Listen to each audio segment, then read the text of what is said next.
বিধান কি করছো? তোমার মা চোখে দেখতে পায় না? না।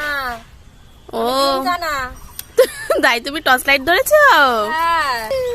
হোলিতে ভাং খেয়ে পরের দিন পেট খারাপ, তার জন্য থানকুনি পাতা তোলা হচ্ছে।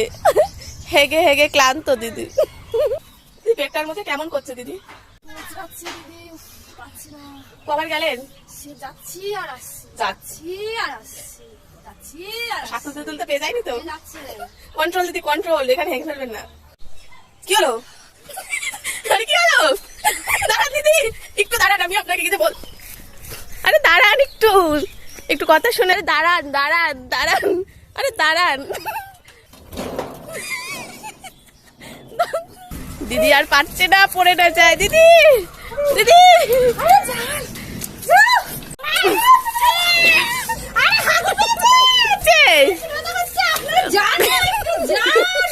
দিদি এখনো হয়নি না।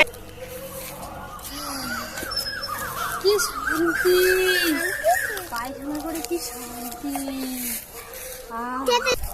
আপনারা একটু পায়খানাও করতে দেবেন না শান্তিতে? এত পায়খানা পাচ্ছি, পেটে ব্যথা করছে, একটু শান্তিতে পায়খানা করতে দেবেন না বাবা? কি শান্তি পায়খানা আপনার ছেলেও তো দিচ্ছে না জ্বালাতে, একটু ঠিক করে পায়খানাও করতে পারবো না। আমার ছেলে আপনারা সবাই মিলে কি পায়খানায় কি গন্ধ শুকবেন?